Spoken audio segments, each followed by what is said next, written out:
will be commencing shortly. For now, we'd like to give you a rundown on how to participate in this session. If you lose your internet connection or have to restart your computer, you can rejoin the session using the URL that was sent to you in your registration email. To have a smooth experience while tuning in, we recommend using Google Chrome if you're using an internet browser. If at any point you feel that the presentation is too quiet, try one of the following tips to resolve the issue.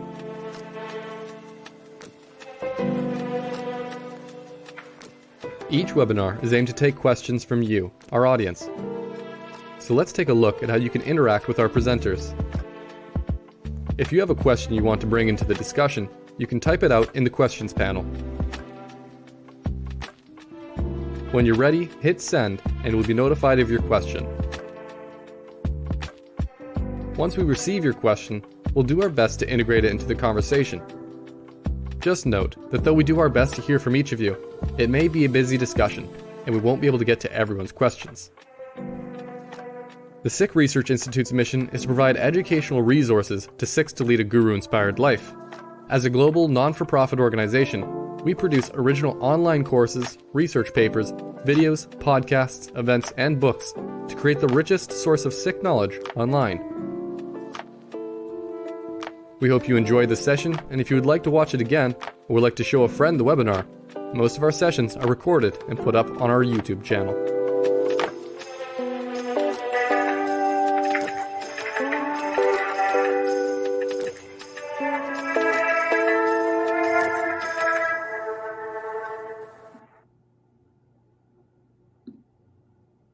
Vaheguru Ji Ka Khalsa, Vaheguru Ji Ki Fateh. Thank you for joining today's webinar hosted by the Sikh Research Institute.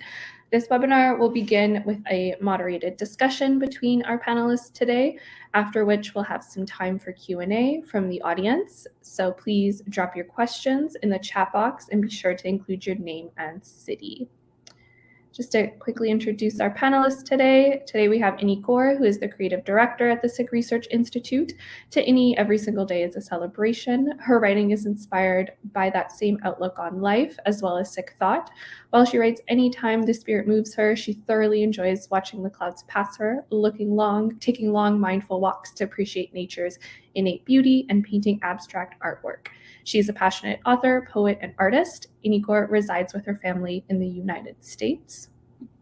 And we have Dr. Jaswant Singh, who is a scholar of Sikh studies. His immense love for Gurbani propels him to read, reflect, research, and share Gurbani's wisdom and understanding with a wider community. He currently serves as the director of Gurbani research at the Sikh Research Institute. Notably, he is heading the Guru Granth Sahib project. To view the work being done by this team, visit gurugranthsahib.io. I will put the link in the chat soon.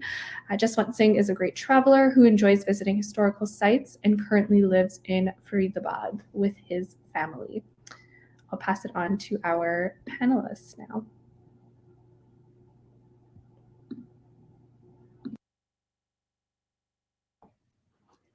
Thank you, Manvinder, for that wonderful and warm intro. Ji Ayanu Jaswant Singh Ji, it's such an honor to have you here with me today to talk about this topic, which is very near and dear to my heart. And thank you for doing that. Love and devotion, these are very powerful words. So I want to explore these words with you through the lens of Gurbani. Love, though, is a four-letter word, but it encompasses so much. So Jaswant Singh Ji, before we dive into what Gurbani is telling us, is showing us, is revealing to us, what is your understanding of love and devotion? Thank you for the intro. And I think you have rightly said, love and devotion are very powerful words. Though in English, we use the word love, and it is a four-letter word, but in Hindi and Punjabi, its equivalent is prem, which is 2.5 letters. But you will see through our conversation today that prem, or it's another synonymous term, is pyar. are much more stronger and deeper than the word we use in English, love. And you might have heard this song, Dhai Akshar Prem Ke. And to me, when we when I hear these words, love and devotion, to me they express the gist of divinity, and they express gist of human life. And I see, if you can say, love is like a tender feeling of affection. Devotion is a dedication and implies selfless love. So to me, like, love in its matured state, a little more concentrated state, you can call it, or a deeper state, is devotion. They are interconnected. And they, I would say, one is incomplete without the other. So love and devotion, they paired together, make our lives enrich. They make our lives, beautiful. They make our lives blissful, and so on. Thank you. Yeah, what you said is, I would agree with that, because I think I'll share something. It is when devotion entered my life that I experienced love at a far greater depth. The magnificence and the vastness of love I experienced.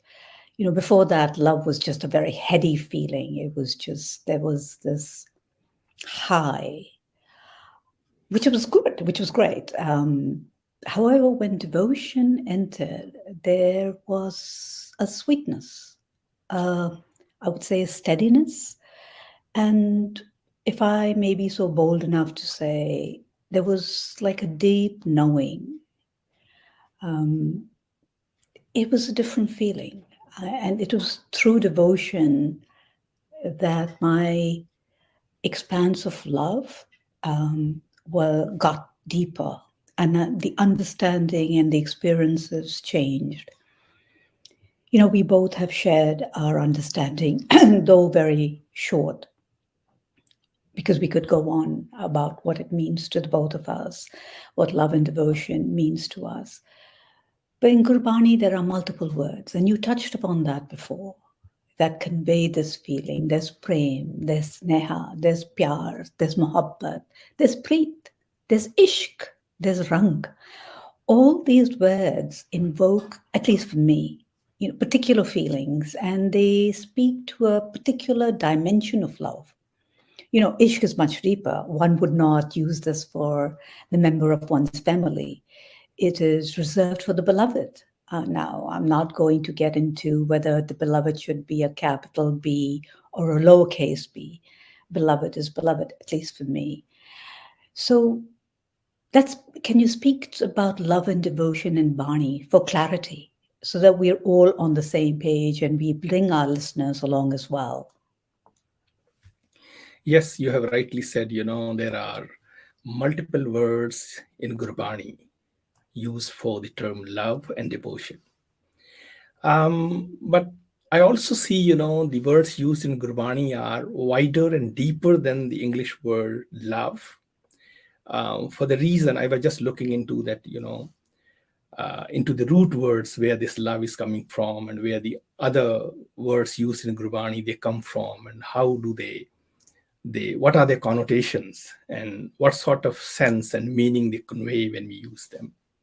So when you look into the love, the word love, it's equivalent in Sanskrit and Hindi would be lobe, which is also used in Gurbani. Mm-hmm. And lobe means greed, desire. Mm-hmm. So the English word love is somewhere, closer, or giving a sense of desire, giving a sense of greed in it. Whereas when we see in Gurbani, the Gurbani says where there is greed, there can be no love.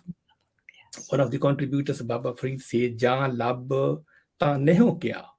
If there is greed, there is desire, there cannot be love.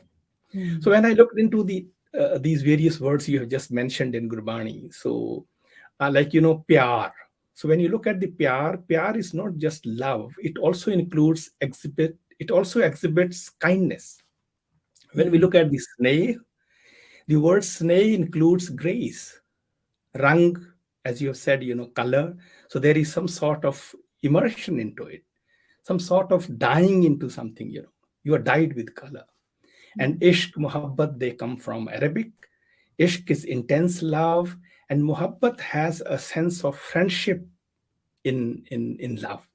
So when just looking at the words and the meaning, they include kindness, grace, they include intensity, they include friendship.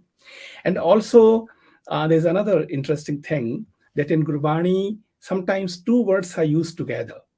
So that makes, that how authors or the contributors of Gurbani, they want to have more impact of these words. They want to make them much more stronger. I feel they are already stronger than the word love. But when they are used together, like prem pyar, hate pyar, preet pyar, look at them, both means like love being used together. Ishq, muhabbat, they're used together in Gurbani. So that makes it, much more interesting and tells us that how the Gurbani uses these words and how Gurbani wants to, convey the message through words. Maybe like, just prem is not enough. So they use prem, pyar together to multiply their impact. So that's to me, at least, is a very interesting thing. Wow, that's so powerful. And we in English language are so poor with just one word, love, which does not carry grace. It carries friendship, but I don't know whether I guess there's an element of kindness, but that intensity, that depth, it's all missing. And then when you spoke about the two words, like prem bhakti, bhav bhakti, is so beautiful. So describe that for us. That what is this prem bhakti through Gurbani? Okay, interesting. I just mentioned, two terms together used for love. And then we will see, in Gurbani, the term bhakti in English would be like devotion. We have been, just talking about. So love and devotion. So if you ask in simple words, what is devotion? So I'm reminded of one of the beautiful tuk from Gurbani, which explains in so simple, plain words, har bhagati, har ka pyar hai. So what is devotion? What is devotion to the divine? The Guru says, is Guru Amardas Patshah's tuk. He says, devotion to the divine is love for the divine. So which means, and devotion also loosely can be translated like worship, the ways, different ways, people worship their deities. So what is that worship? What is that devotional worship that you talk? The Guru says, it's love. So being completely imbued with the object of your love or the deity or the divine, that is devotion, which means if you are missing the element of love in devotion, or if you're missing the element of love in worship, in prayer, or in the service, or whatever you do, then that's not, that devotion is incomplete. And then further, I see this love and devotion also used in Gurbani together. As you have just said, pao pagati. So there's a beautiful line, pao pagati kar neech sadai. Rather, it brings another element into it. Love, devotion, they should bring in the element of humility, humbleness. They should make you humble. So again, we just spoke about kindness, compassion, and kind of things. So this neech sadai is like having love and devotion, being devoted, being in love, and still feeling yourself humble. And there's another very, very interesting talk that you might have heard many times, and the talk is by Bhagat Kabir. So he uses both prem and bhakti together, and he defines what is Khalsa. So in this beautiful talk, he gives the definition of Khalsa, and he says, Kaho Kabir jan paye Khalse. What made ordinary people Khalsas? So he says, Prem Pagat Jeh Jani. Again, Prem, love, Pagat, devotion. The one who experienced love and devotion, those who experience and then live their life in these elements of love and devotion, they became Khalsa. They became pure and supple. And do you know, Iniji in Gurbani, there are many attitudes mentioned regarding devotion. What sort of devotion you can show, you can have towards your deity, towards the divine. Would you like me to explore a bit? Absolutely. I mean, you're a treasure. You're a gold mine. I want to pick your brain. I want our audience to really, you know, get a glimpse of the wisdom that you have. So it's a treat for us. Please, Jaswant Singh ji. Okay. Thank you. That's like, I guess you are showing a little bit extra love and kindness to me. Thank you. Not extra.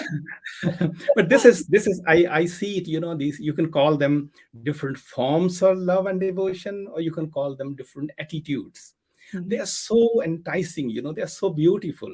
And look at, we will see that when the authors or the gurus, contributors of Gurbani, you know, they are aware that they are different mindsets, they're different people, they are different behaviors of people, they are different sorts of people, that they're coming from different, you know, lifestyles, Right. and definitely they are different states of minds. So looking at all those things, there are at least, you know, I'm going to share today is about 4 to 5 different attitudes. So let's begin with, you know, like a child.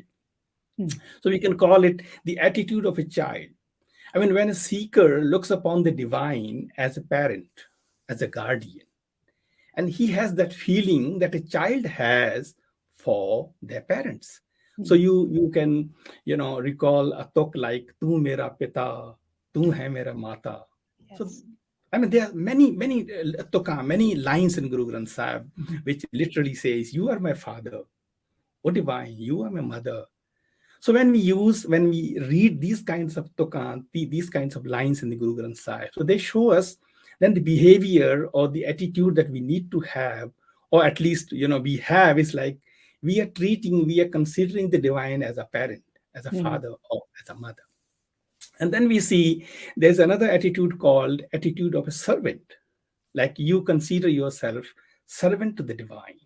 You have that element of, you know, service. And then you visualize the divine as all powerful, all knowing master, the owner. And you can recall, you know, the words das, jan, you know, literally means slave, servant, your person, I'm your man, like, you know. And on the other hand, you use the word swami. We see in the Gurbani used swami, malik, owner or master.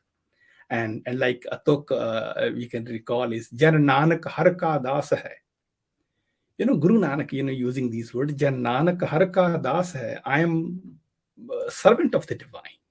And all this greatness you see in me, he says, belongs to the divine.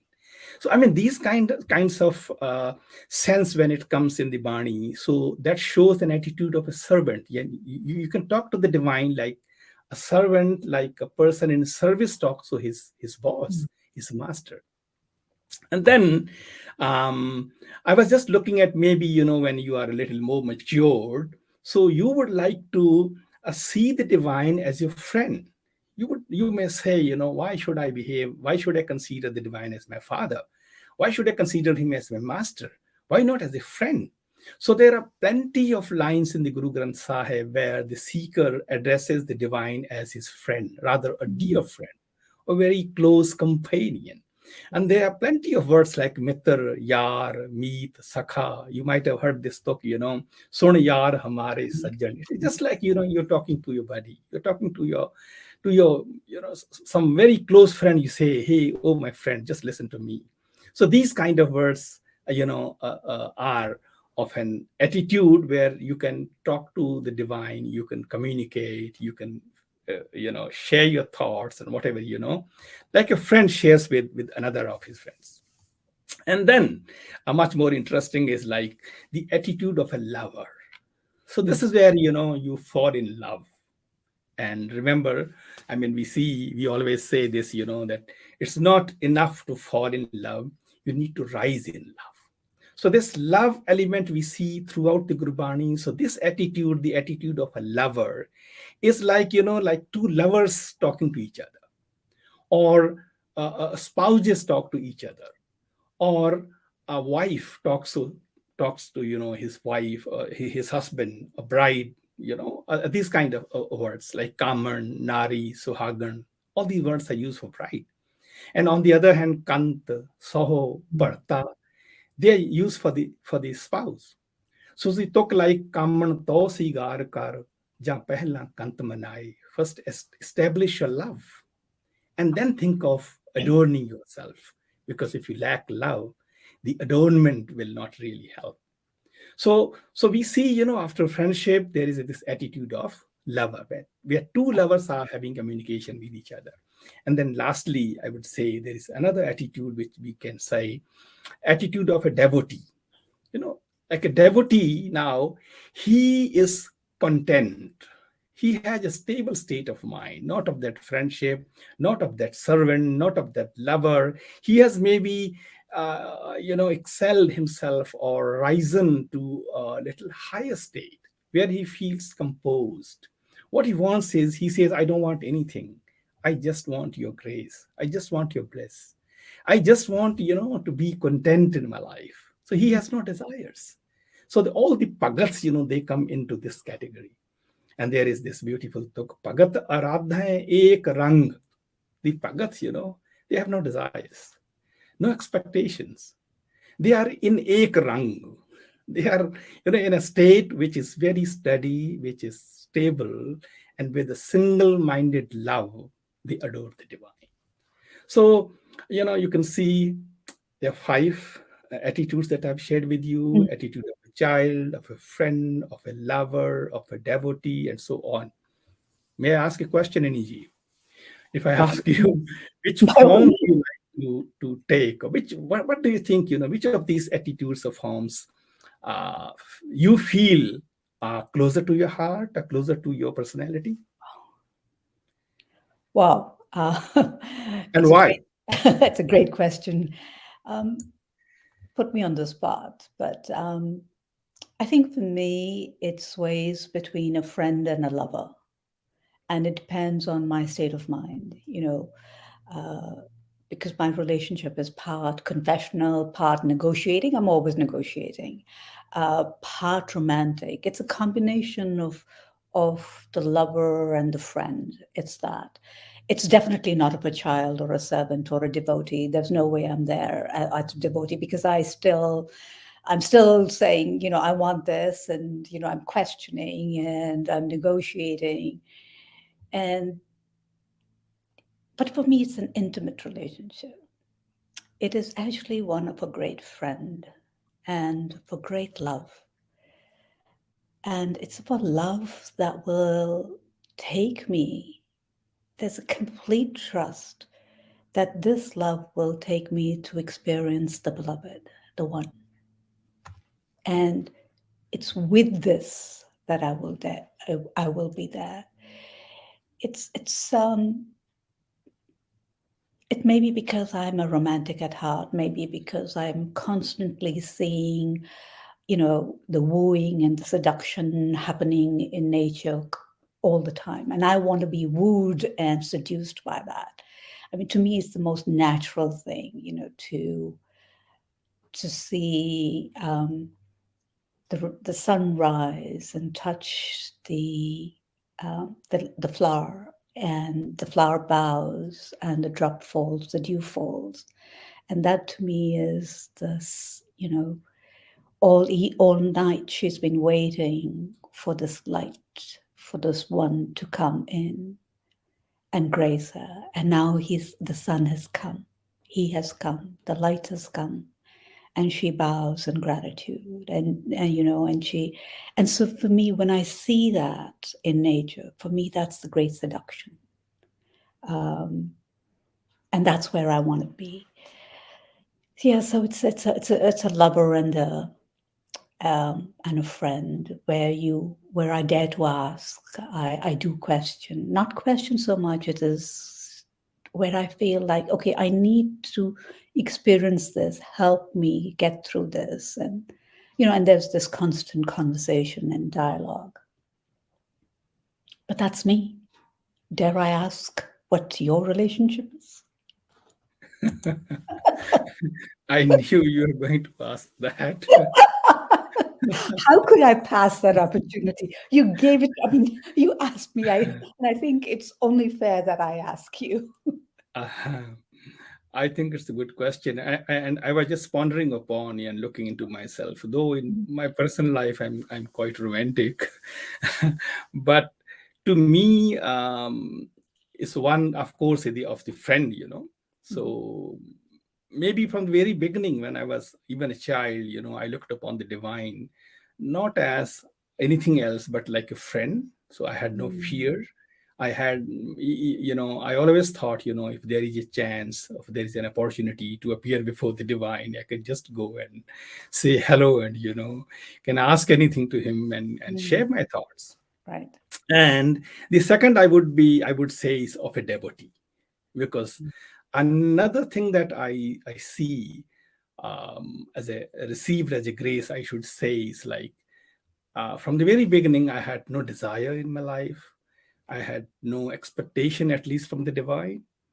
I always saw or experienced or felt that he has already given me so much. So there is nothing that I can ask other than his love and other than his connection, other than his grace. So I feel these two, friendship and of a devotee, are more closer to my heart. But I also feel, that we can't categorize them that you can always feel this. I see that maybe in times like, when you are in pain, you may feel like crying and you may feel like, praying before the divine like a child. Maybe and in some state of your mind, you may feel the divine like your master, and you would like to feel that you really want to be in service, you really want to be devoted like a servant. So I feel, that in even in one person's life, at the different state of mind, at the different stage of life, and even maybe over a week's time, or maybe in a day, you can feel different attitudes that Yes. touch your heart and then make you okay, maybe you are feeling differently in those moments of time. Yeah, I agree with that. Um, but I mean, you said that that you don't have any expectation. Well, I'm not quite there. I mean, it's like for me, it's like, okay, this is a bond you and I, have, and the expectation is that you will take me to experience what I need to experience, what I'm yearning to experience. And, today's Hukam from Darbar Sahib was by Bhagat Ravidas, and he says that this lifetime I have devoted to you. And that's touched me because that's how I feel. It's like, this is the bond, it's you and we are in for this ride. And no matter how long it takes, I'm with you on this, and you better keep me with you. And that's that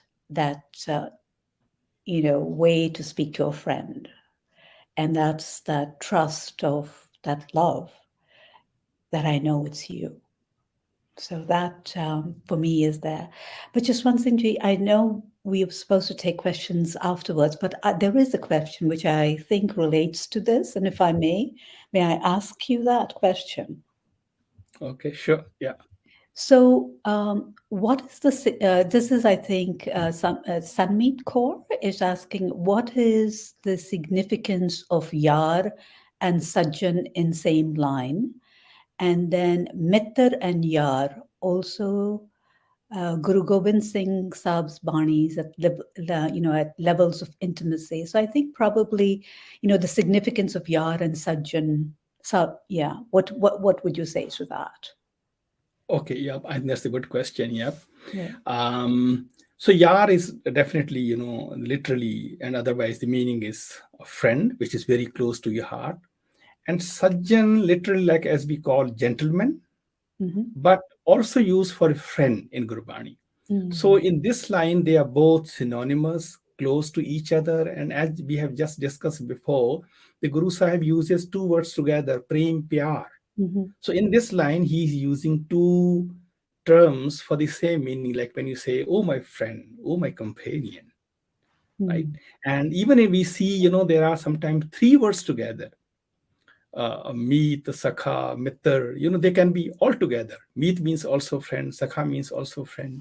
So they are used to show more closeness, you can say, or have a more impact on somebody, when you're using two words together.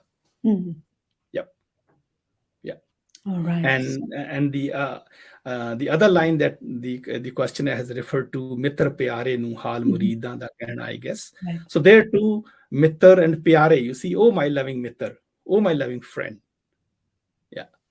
So these are the ways, the Guru Sahib, and we see the contributors, in the Gurbani, they refer to the divine, and they address as the divine is very close to the heart, as somebody, very well known, and just like a friend. So tell me, Jaswant Singh, are love and devotion separate elements? Is devotion possible without love, and vice versa? I know you said in the earlier that it's not possible, but I want to explore that with you. Good, yeah. So I think though they are two words and we have two separate terms for them, love and devotion, and there are two elements attached to them, but still I feel they are connected with each other. They are progressive in nature, we can say. At least to me, this is how I feel. They complement each other, and one is incomplete without the other.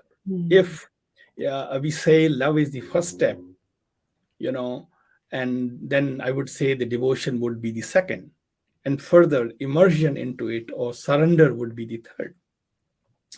And as I have said in the beginning, love when it is not that ripe, or you can say love in a ripened state, is devotion.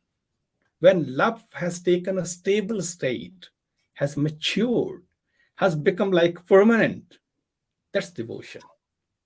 So that is why you see, the people, they fall in love, but after 2 years, after 5 years or so, they break away. But throughout the Sikh history and in the Gurbani and in the Sikh literature, we see the Sikhs, those who fell in love with the Guru, rather we would say were devoted to the Guru or had that devotion, they never broke away from the Guru.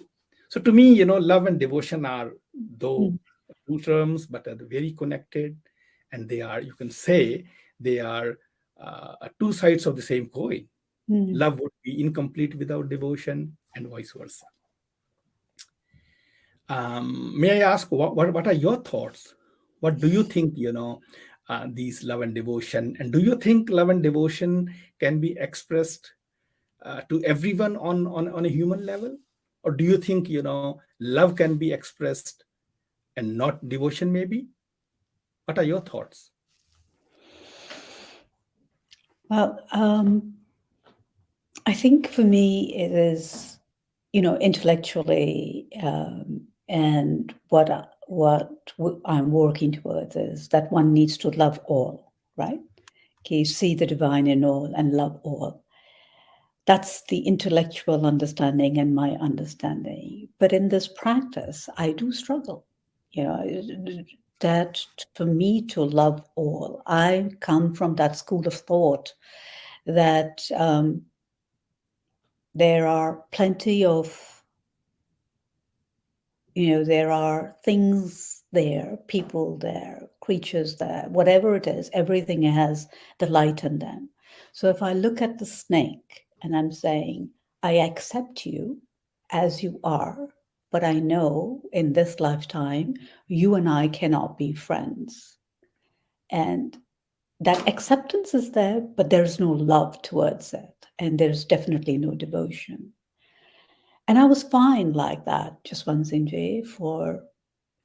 this thought served me well for many years, many, many years, except in the last, I think, 4 or 5 years, there was a tension in my life, and And I said, I just need to accept this, that this is the snake, and I need to just walk away, accept. And the Guru said, can you become the sandalwood tree so that the snake can wrap itself around you, get the fragrance? Can you be that sandalwood tree? And for me, that was a turning point. I had never thought about being, it was much easier for me to walk away when things are painful, when things hurt so bad. The acceptance, I just need to walk away. I don't need to engage in this. But here, Guru was saying, become that sandalwood tree in the midst of all this was tough.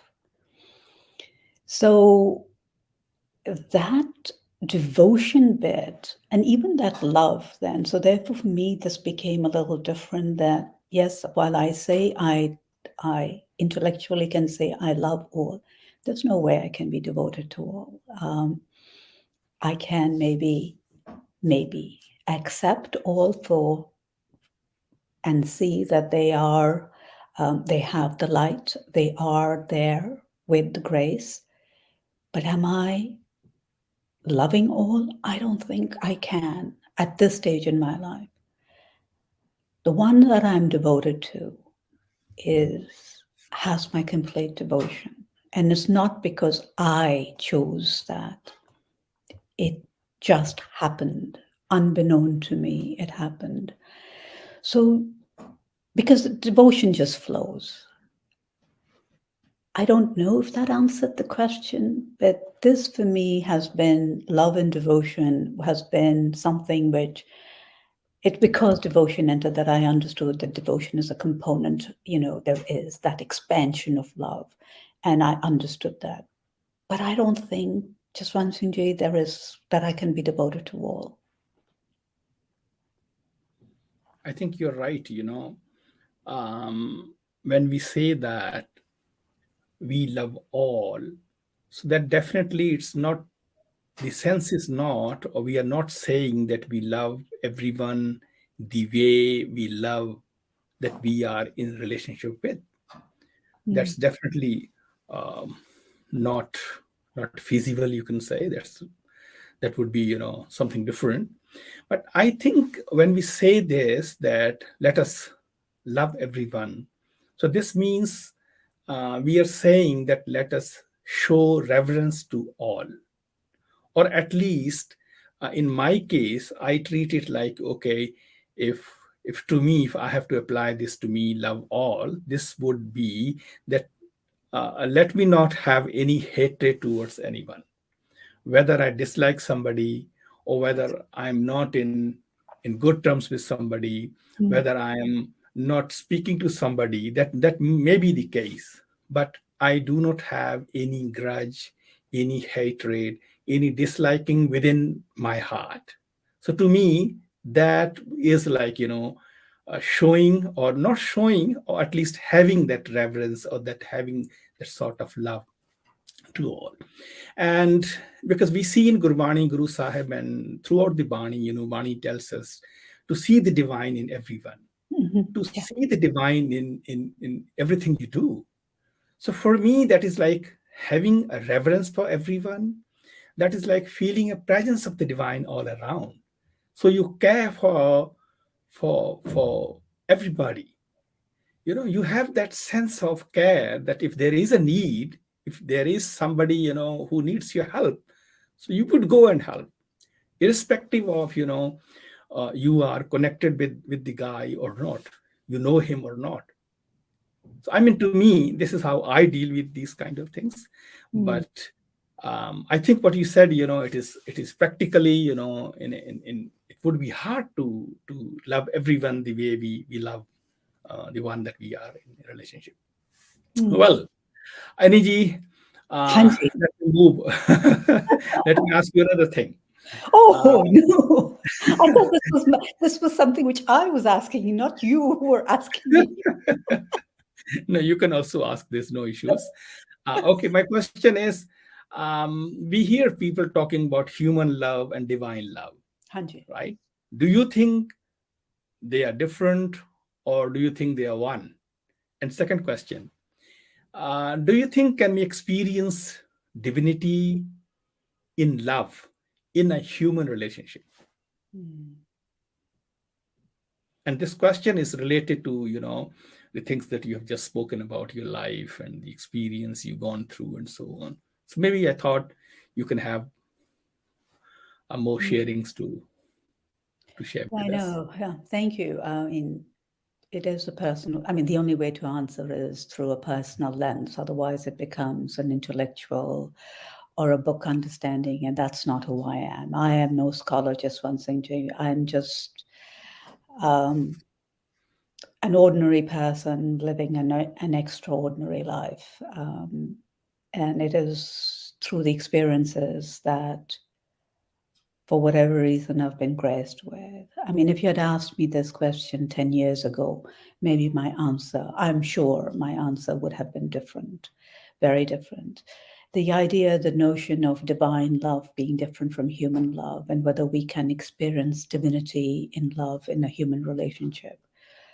Today, I say yes, absolutely. There is no difference between divine love and human love.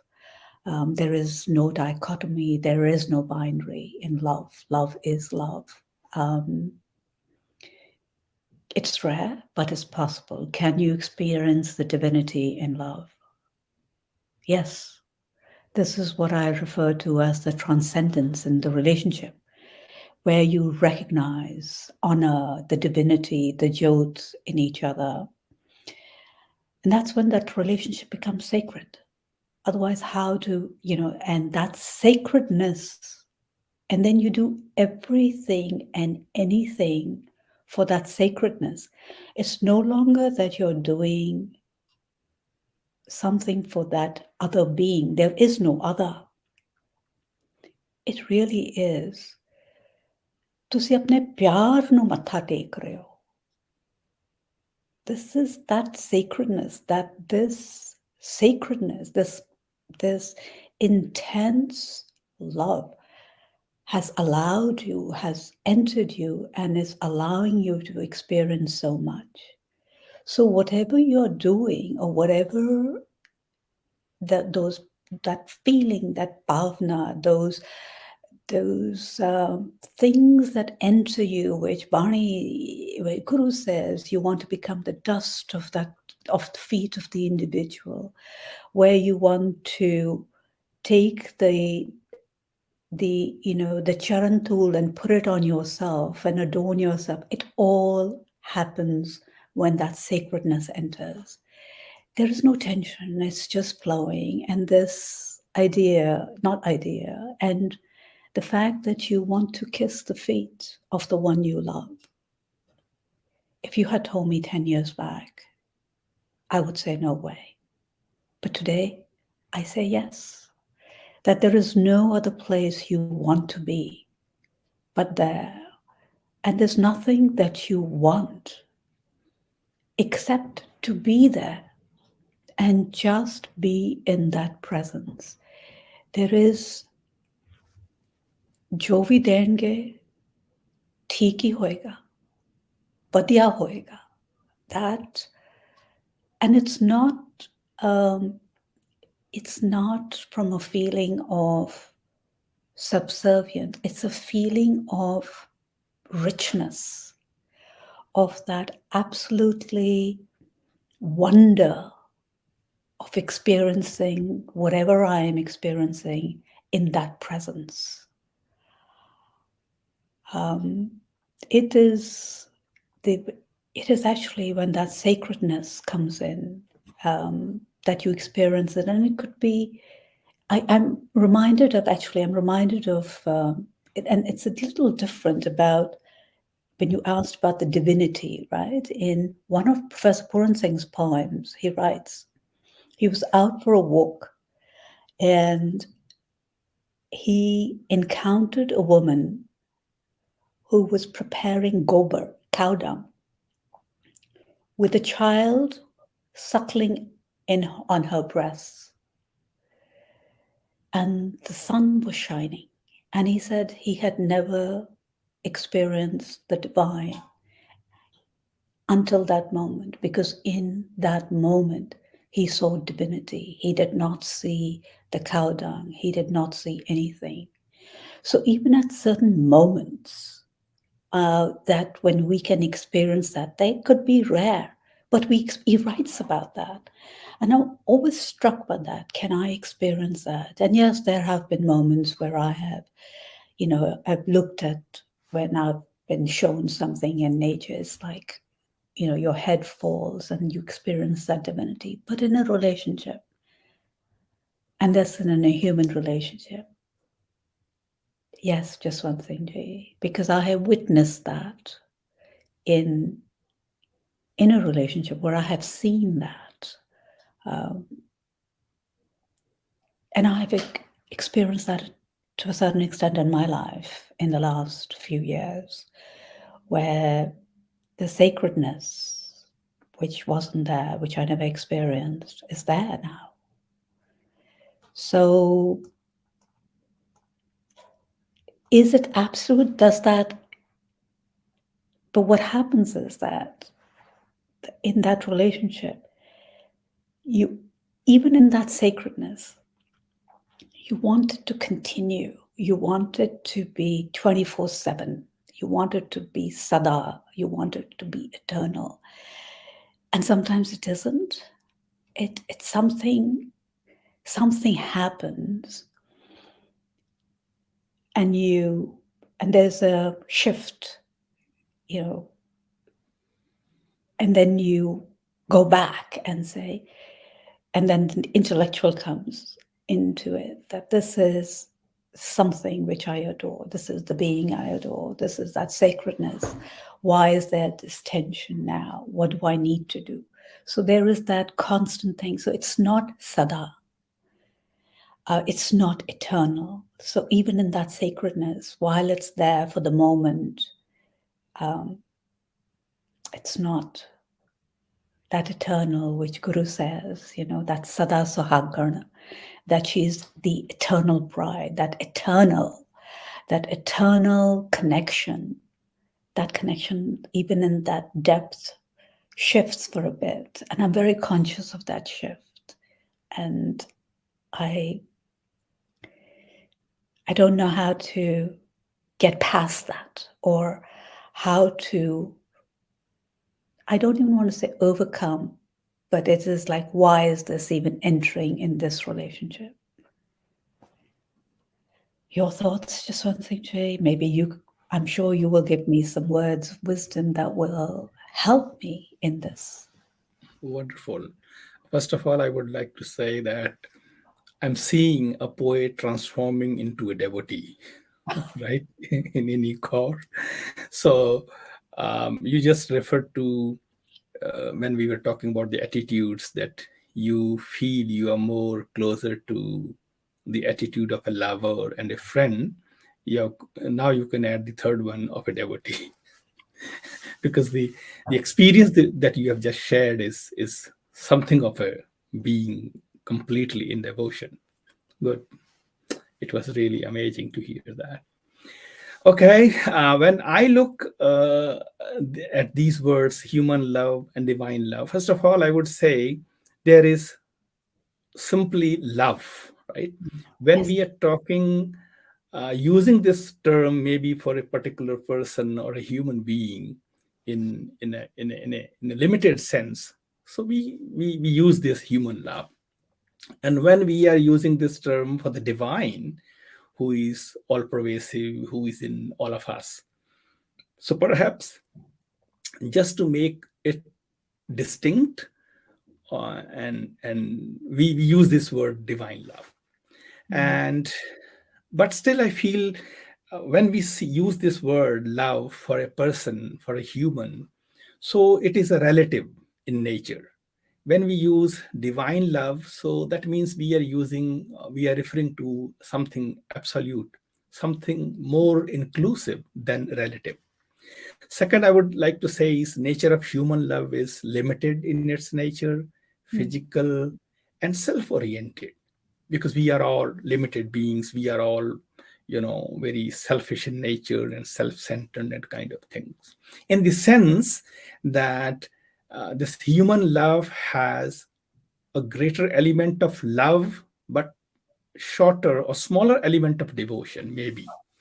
On the other hand, when we refer to divine love, or when we use these terms, divine love, so we are talking of limitless love. We are talking of love which is beyond physical, which is divine centered. And I feel in that we have a greater element of devotion than love. So this is how I look at them. And I agree what you said, that one can experience divinity in a human relationship, provided the love is deep and heartfelt and is genuine. As I'm reminded, a very beautiful talk of Baba Farid Ji, one of the contributors in the Guru Granth Sahib, and he says, love has to be true and sincere, not just a display. For the heartiest love alone has value. And the talk is, Dilo Muhabbat Jen. We have been just referring to the word Muhabbat. So he said, Dilo Muhabbat Jen, say Satya. Dilo is heart. Those who have love, deep love, and heartfelt love, they are Satya, they are true. And those, Jen Manhor, Mokhor, say Kande Kachya. Those who have one thing in their heart, that, and something else in their mouth, like they say, I love you, but from within the heart, they don't have that feeling. So he said they are not true lovers, they are false lovers. And in the Sikh history also, just exploring on this human love kind of thing, we see Pai Lehna and many other examples, who show that when you experience this divinity in somebody, like Pai Lehna, seeing the divinity in Guru Nanak Patsha, and that you are devoted to, there is no difference in human love and divine love. It becomes one. Yes. But you are right that this situation, this state of mind, that this experience is difficult. That is why we see in Sikhi, we are asked to love the shabad, the wisdom, instead of a personality, because there is also you can say, a possibility of falling into attachment of the personality rather than his or their wisdom or their attributes. So this is where the principle of Shabad Guru and Sat Sangat, which are foundations of Sikhi, they come in. And we are reminded of Sat Sangat is like a collectiveness, a Sangat, where you have all sorts of people, also exalted, also ordinary, also extraordinary. So that collectiveness makes you more be imbued with love, be imbued with the wisdom. So I feel, this is how, if we go by the Sikhi principles, of course, you can experience that human love, the divine love in humans as well. But it is rare, as you have just said, it is hardly, a soul like you, a poetic soul can I think feel these kind of moments in life. Not everyone. Yeah, what you just said is so true, because it's when Shabad entered my life that I experienced love. Until then, I was a dry twig. Honestly, there was nothing there. But it was when Shabad entered that beautiful nectar, it was like the stream of nectar that went inside and made this twig blossom. It really was and is the Shabad. Devotion took its time to enter, even for me to recognize that. but I'm very, very clear it is when Shabad entered that actually life began before it was in existence. Living for me was when Shabad entered my life. Jaswant Singh Ji, at this point, there are a couple of questions which are related to, which I wanted to ask you. There is one which is from, I think it's Ishmeet Kaur, and she is asking, can love be experienced through yearning to meet the beloved, or is it just a pain of separation? And I think the second question is also related to that, if I may. And the second question is from Eileen K. So I'm saying maybe it's Eileen Kaur. Divine love is experiencing Shabad. How can divine love and love for human be compared?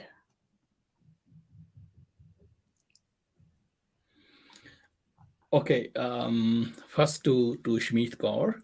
Hanji. So I think what I'm going to say is my own experience or my own way I feel it or I experience it. Yes, of course, the yearning, the longing has that element of love, or rather, I see sometimes that the purity of love exists in that longing and in that yearning. If it is genuine and if it is true, and true in the sense, if it is not self-centered. So I feel, I agree with that, that yearning and longing becomes synonymous to love. At least this is how I look at that. So it's not just, maybe, it has an element of pain, but that element of pain also is like, you can say comprised of love molecules. So that pain also gives you strength. That Right. pain also gives you a feel of love, a feel of connection. So this is how I look at that. Yeah, I think I want to add something here, just one thing, Jay, because ये ਜਿਹੜੀ खिंच हैगी है, this is that pull, right? That yearning is that pull. Unless you don't have that pull, that खिंच, वो प्यार नहीं होएगा. And then that yearning actually takes you through that journey. It doesn't really matter whether I will experience that or not. I am actually grateful for even this yearning, because until that, I was nothing. I didn't even know this stage. And this is one of Pitaji's poems, Paisa Bhaivir Singh Ji's poems, where Dasme Pacha goes into the Jamuna to bathe. And then Jamuna says, did he bathe in me or did I bathe in him? And she goes then looking for him all over, and she goes to the sannyasis and the yogis, and she travels to the ethers. Where is he? Where is he? She asks for everyone, and they all tell her, and I'm using the word her because that's Jamuna is her in this poem. And they all tell her, he is no more. He is no longer here. He is no longer here, but we are here. And she says, I don't want you. I only want him. And if that was my experience of him, that yearning for him to come back and bathe in me or I in him, I will wait for that for the rest of my life.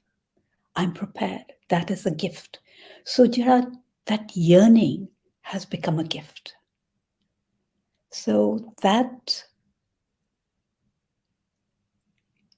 and that yearning, when it begins with an intense pain. There's literally a burning, and then there is a steadiness.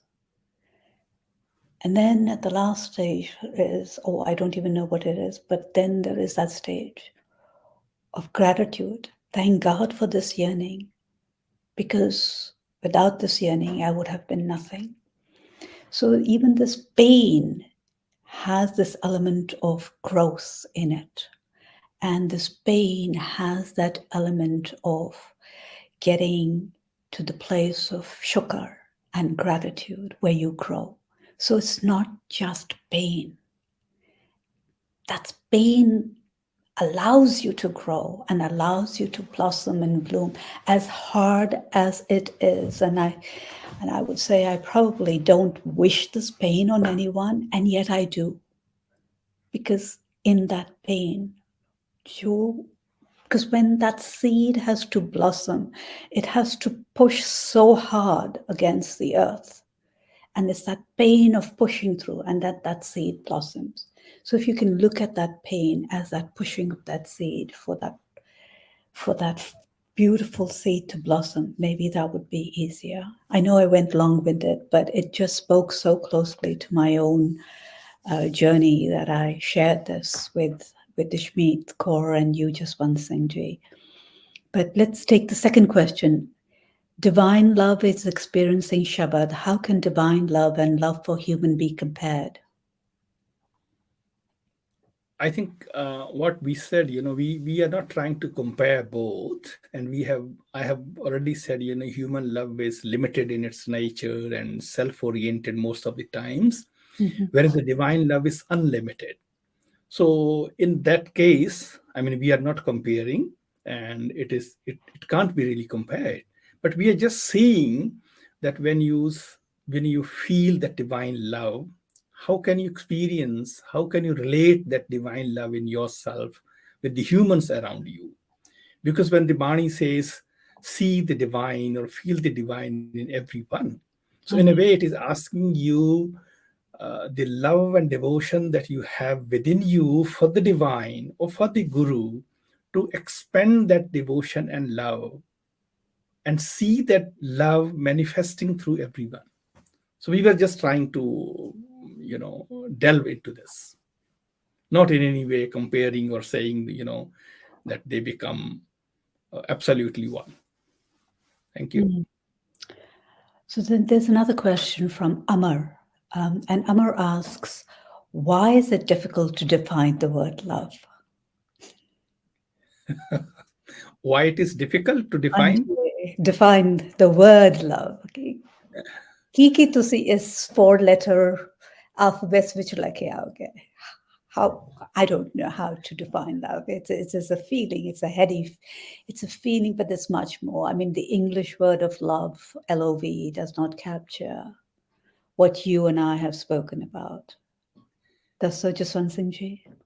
Absolutely. I think, anything which is related to your emotions, which is related to your heart, something within. So express that feeling and that emotion, that experience in words is always hard. And to put it just into one word is definitely much harder than that. Because this love, as we have seen, has forms of friendship, of kindness, of care, of concern, so many things, of intimacy, of so many other things. So putting all those things into one word, so this is where it is hard to define that. How do you define what is that love? Even if you ask somebody what is love, so it's very hard to define this in one or two words, because love is a feeling, it's an emotion which has then so many manifestations in practical life. That's what I think. Yeah. So there's another question, and this was from Pratpal Singh. How can we develop feeling of devotion into permanence when it comes to us naturally in Sahaj? So I think that was what I was talking about, Ki, even in that sacredness, that feeling that shifts just one thing, So what is it that we can do for this feeling to continue? what should we? I would love to hear that. That's a great question. Thank you, Pratpal Singh, for asking that question. I think it reminds me of a tuk in Japji Sahib. Gaviye, suniye, man rakhiye, pao. And pao is love. Hmm. So maybe this tuk helps us that, being connected with Gurbani, that is literally singing Gurbani, listening to Gurbani, it's like being in connection with Gurbani in whatever ways it is possible. So that help you to cherish this devotion, this love. And because otherwise, we are engaged throughout the time. I mean, like out of 24 hours, at least 18 hours or so, or maybe, into the world, into family, into stuff and tasks and things we do. So we are going to forget, right? So that is why in Sikhi, Sat Sangat and Gurbani and Naam and Simran and Siva, these are the things. So I think all these things, maybe in very short periods of time, whenever and as they are applicable to you and as you can do them. So I think they help a lot. They give you the reminders, and because throughout the Bani, whichever Bani you read, they are going to be the words of love, of devotion, of immersion, of prem. Just in Japji Sahib, the word love is used multiple times. Hmm. At one place, the Guru Sahib tells us, if you ask a question, what is the language of the divine? So he says, love is the language of the divine. So, I mean, being closer to Gurbani, continually being connected with the Gurbani will help you, definitely helps us to delve more into this devotion and love and make it stronger and make it continue. Yeah.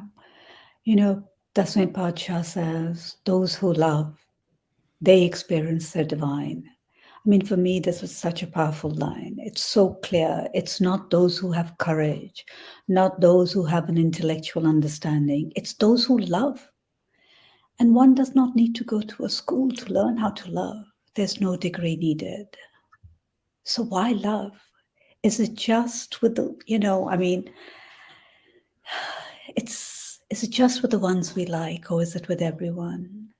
Is it just with human beings, or is it with the entire creation? What is this power? What is this love that enables us or takes us to experience the ultimate reality, the one, the Prab, that vastness? What is this love? Yes, I think you're right. When you said, the Dasam Patsha, the 10th Guru, he has used this tok, Jin Prem Kiyo Tin Hi Prabh Payo, one of his soyas.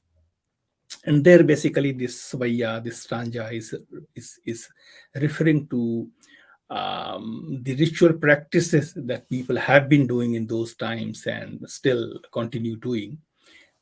And he says, these ritual practices are not going to help you to experience the divine. It is love and devotion for the divine that should flow from your heart. And then whatever you do, in whichever way you try to connect with the divine, if you have love, deep rooted love for the divine, if you have that devotion, that will help you to connect, that will help you to experience. And we see that is why maybe throughout the Guru Granth Sahib, these elements of love and devotion, they continue alongside truth, wisdom, righteousness, contentment, and many other attributes that we see in Gurbani. And you have rightly said, it has nothing to do with being educated or not. Like one of the tuk in Guru Granth Sahib by Guru Arjan Patsha, say, Jo prani govind te aave, padya, unpadya, paramgat paave. It doesn't matter, if somebody is educated or uneducated. What matters is how much focus, love, devotion, and remembrance of the divine you have within your heart. That matters. And if that is there, then that is enough to liberate you, to provide you freedom. So this is how I look at these things, and this is how I see that book, that you have referred to, Jin Prem Kiyo, then he Prabhayo. Rather, if you see in the Gurbani, we are most of the times asking whether we do a part, whether we do ardas or a prayer, how should we do? What is the method? We are more interested in knowing the methods. Is there a specific method of doing this thing? And you will be surprised to hear, that throughout Guru Granth Sahib, there is no method as such mentioned in the Gurbani. If at all the Guru Sahib tells us any method, what method? So he says, method is love. Method is that you should recite it, you should sing it from the heart. That's the method. So this is where, this Jin Prem Kiyo comes in. That whatever you are doing in the name of religion, as your daily practice, as your Nitnem, as your part, as your Bani, whatever, if it lacks love, if it lacks devotion, it is incomplete. If it doesn't, at least, I used to say this, that at least when you're doing your part, maybe for 10 minutes, for 20 minutes, if during those 10 or 20 minutes you did not realize or experience or at least felt some divine presence, then don't expect that you will feel it later on, because that's the moment, that's the time, maybe just 5 minutes, maybe just 10 minutes. When you're sitting there, that must enable you to feel that presence. And that comes when you do it through love and through devotion. At least this is how I look at it. When you were speaking, I think for me, there was, I was thinking of Baba Deep Singh and Bhai Mani Singh.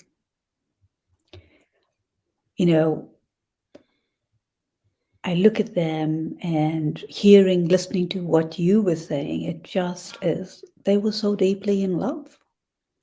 I mean, they were immersed in that love. And I think it's when you're immersed in that love, then that stage of balehar, right? It's natural. I'm not quite sure. Do I dare to even say this was their ishq? Because for this ishq, for this beloved of theirs, for whatever it was, they did everything and gave up everything. I mean, listening to you and then this flash, I just had this flashback, and this is what Bhai Mani and Baba Deep Singh, because those are figures for me, which are important figures for me for different, because of who they are. And I've been reading their life history, the little that I know, have always like, why? And then listening to you, they were immersed. I'm convinced, oh, range hoye se, that's rang, they were dyed in this color, and then which enabled them to do what they did. Absolutely. And this reminds me of another beautiful tuk from Gurbani, just to connect what you have said. At the one hand, we hear this tuk, Sura so pehchaniye jo lare deen ke het.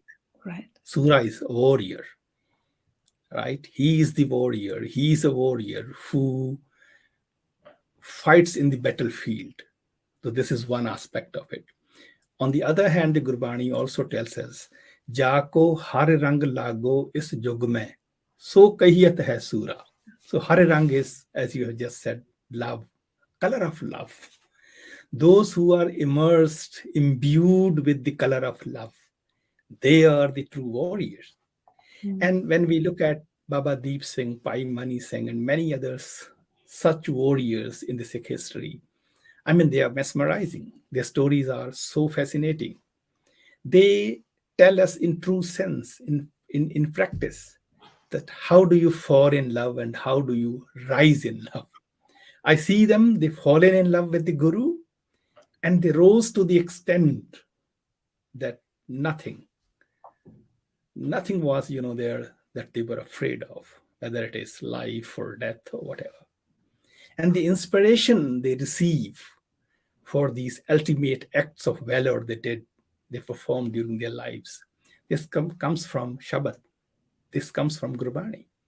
You might be aware that the Guru Nanak Padshah, the founder of Sikhi, he revealed this beautiful line, Jao to prem khelan ka chao. Prem is love. And he says, if you desire to play the game of love with me, if you want to establish love with me, the Guru Nanak is asking the seekers, us, the disciples, Jao to prem khelan ka chao. So what should you do? He says, this is what you need to do.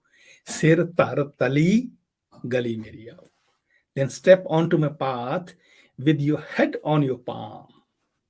So this is the ultimate step: love, devotion, surrender, and sacrifice. So this is Guru Nanak.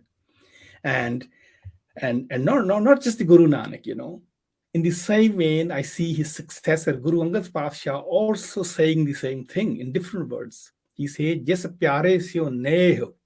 Neho is another term for pyar, sneh. The one you have love with, Jes pyare syo neho. Tis aage mar chaliye. If need be, you must die for him. Wow. And he gives the logic. Why?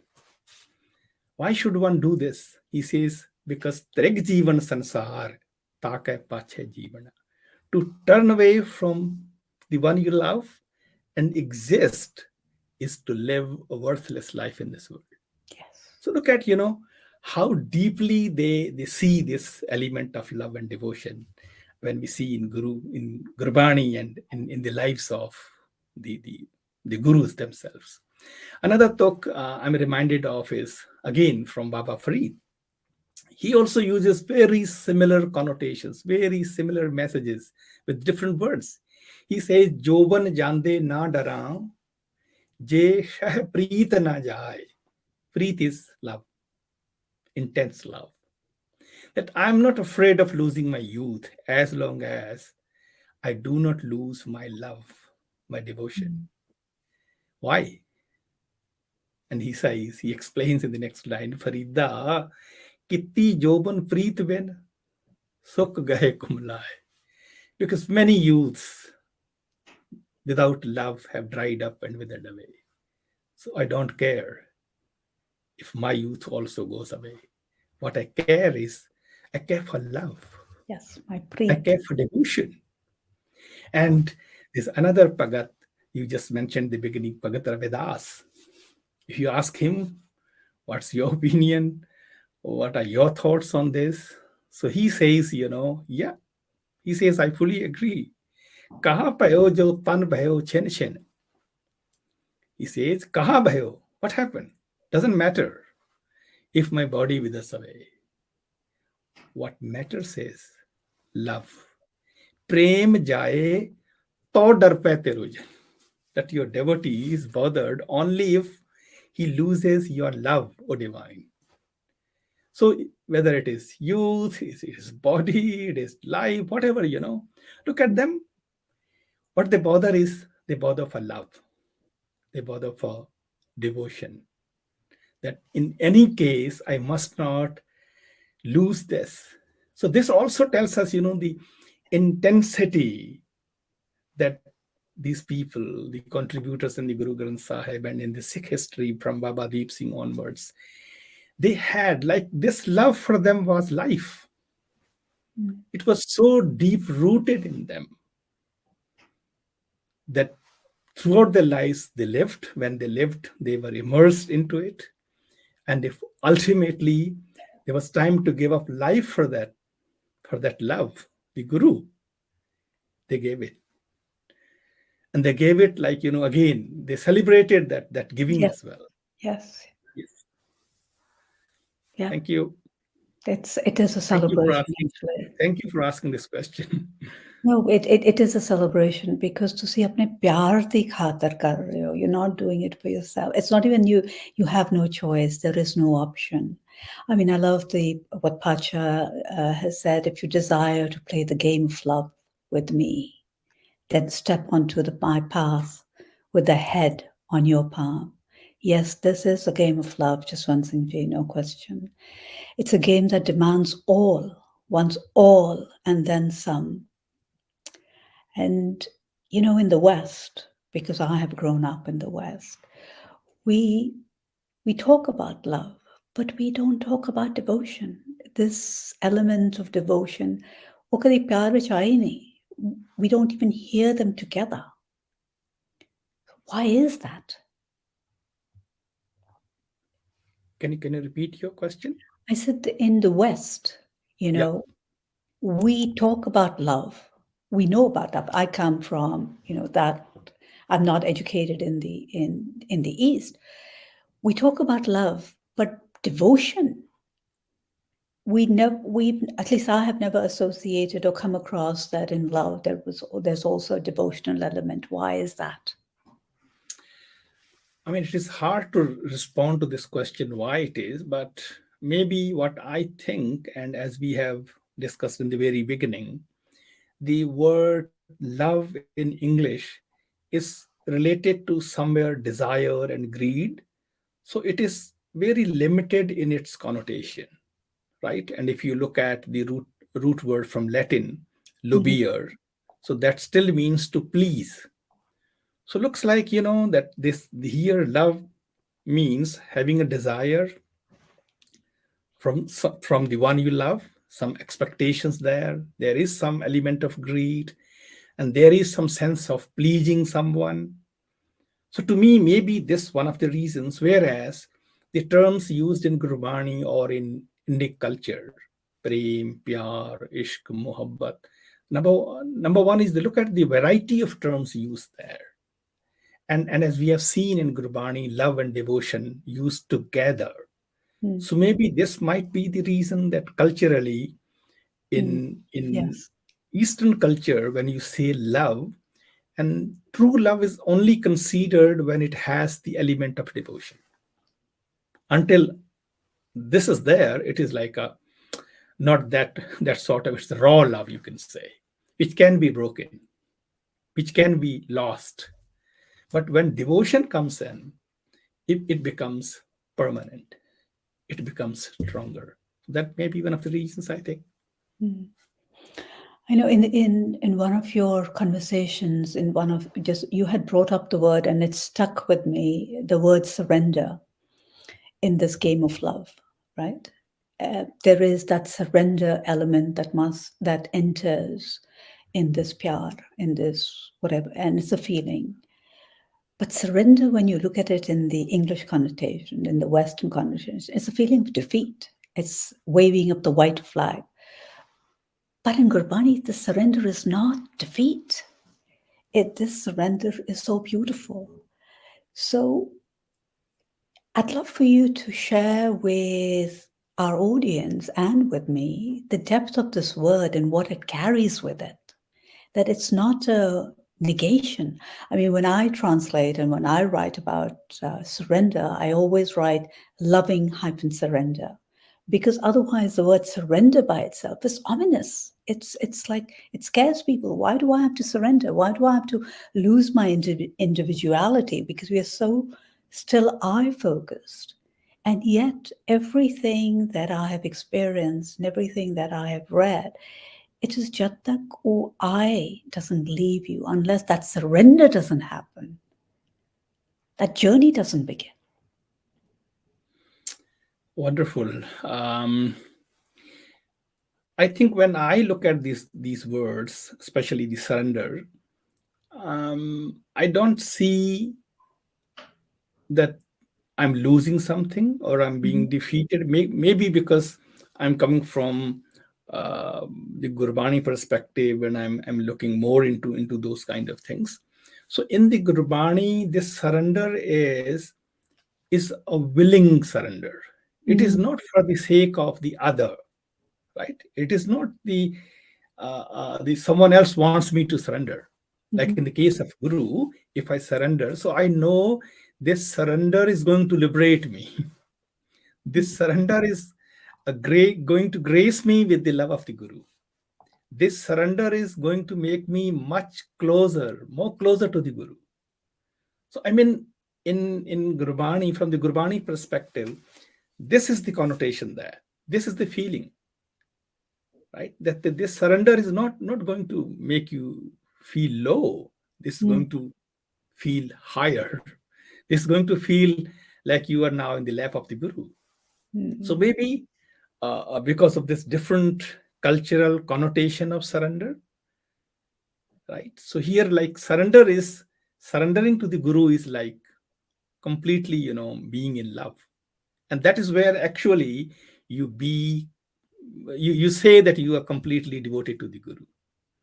So devotion to the Guru, see throughout the Sikh history, whether it is the day of the Khalsa, sadhana, or whatever, So asking for the head, asking for surrender is a very common. It's very cultural part. And the people are willing to do that. There's no hesitation at all. Maybe now this hesitation has come in our lives, that we think of why surrender and why submit. Maybe we are not aware that what this surrender is going to provide us. So this surrender is going to give us eternal freedom. This surrender is going to grace us with the Guru's love. So if you see this, I think then it becomes natural. Then you do it willingly. Right. And that is why in Sikhi, the death is also a celebration. Yes. Because it's not defeat. Yes. It's victory. True. Yep. Jaswant Singh, I'm looking at the time, and yet I'm seeing all the questions also there. So I think we'll take one last question, and then I'll ask for your closing thought. And you may want to answer this because I don't know how to answer this, but I'm going to ask the question. Have the panelists witnessed divine love in human relationship? Please describe what you saw, behavior. Wise idea. Can you repeat again, please? Hanji, have the panelists witnessed divine love in human relationships? Please describe what you saw, what behavior, I guess they want to know. And this question is asked by Pritpal Singh. So have you witnessed divine love in a human relationship, Jaswant Singh Ji? I think you have already shared your experience about that, right? That you have experience and you did experience that. Right. And when I look into my own life, so I also see, there were many such people around my life, those who helped me to grow into Sikhi. And if not in fullness, I do realize, I do see that I experienced, I saw, and I had that feeling of divine love. Maybe it was 70%, 80% compared to 100%, I saw those things. In the sense, when we read Gurbani, so we come across so many virtues, so many attributes, and then we look around. Where do we find these virtues being practiced? Right? Gurbani asks you to be completely content, ask you to be completely truthful, to be virtuous, to be patient. Are there people, those who are living these virtues in life? So at least I was blessed to be in the company of those, not to particularly name anyone. They were very ordinary people, whether they were working with me, some of them were my colleagues, my seniors, and some of them from my relatives. So I did notice and I did see that, yes, here I can see this, what is always being cheerful in the will. When we say hukum vich khush rehna, hukum de vich sada chardi kala vich rehna. So I saw those things in people, that whether it is a very difficult time or whatever, one of them, I always remember, always used to use this tuk, jiv jiv hukum tibe tibkar. And he meant it when he said it. And when you look at his life, he was a very ordinary person, that he may not be very much into the Bani as we see, or someone else. But he used to use this talk always. Jib jib hukam koi gal nahi, ho sab theek ho jayega. Jib jib hukam tibe tib kar. So when I noticed those kind of things, so that made me think this is what the Gurbani asks us to be like. This is what it means to have that experience of divine love and devotion in your life. Yeah. Yes. Thank you for sharing that. I mean, there have been plenty of people in my life where I've been able to have those glimpses and yearn to be like them. And I can say it was starting with my grandfather, with my Dadaji. I mean, it was like there was a presence about him, Jaswant Singh, that he would enter a room and there would be silence. And it was not a silence of fear. This was a silence of tremendous respect and something he carried with him. And he barely spoke. He barely spoke. But as a child, I would witness that. And then when I was in turmoil, it was like, what do I really want? And it was his image that flashed. I didn't know what it was. I said, that's what I want, what he had. Much later on, I realized what it was. So there's definitely people around you that carry this grace, this divinity. Are we willing to look for it? Do we have the eyes to look for it? Can we absorb that? That's the question. It's been an incredible hour and a half with you, 90 minutes, Jaswant Singh. And before we end this session, I'd love, are there any thoughts, closing thoughts, parting words? You've been just, you're a treasure house. Wisdom has just been flowing. I know from the comments that I've been reading how that the audience has really been grateful for your wisdom and guidance. And they've been saying they've been enjoying the way you've been relating everything back to Barney. And so thank you for that. And I knew you would do that because that's who you are. But your parting words, before we close this session. Thank you so much, Inni, for having me here. And secondly, thank you to the audience, because it's the audience which makes us to delve through, to have research, more research, to reflect, to think. And I think the credit goes really to the audience, because we are aware that the Sikh audience is very wiser and very interested and really deep into these things. So that helps us to be well in advance, be prepared. So thank you, everyone, for being there. And thank you, Inni. And before we close, I would really like to have a few more words. Number one is, as a closing remark about love and devotion, I would say, to me, both of these words, both of these elements, both of these experiences are, I would say, finest things to cherish in life. And they stretch your heart. They make you bigger. They make you bolder than before. And these are the words, when practiced genuinely, will take you to the path of happiness and contentment. But the question remains is, how do we experience them? How do we experience this love and devotion? So when I delve into that how do you really, is it through your own effort or how? So I think two things comes into my mind. One is that reminds me of a quote which says, maybe love is like a luck. You have to go all the way to find it. And what I mean to say is, in Guru Ramdas Patshah's words, that this love, he says, comes through grace. As you know, so here you can replace the luck with grace. So the Bani, the Tok says, Pao, Pao, Preet, Nanak, Tisah Lagay. Pao and Preet. And there's another word, Pao, that is reverence.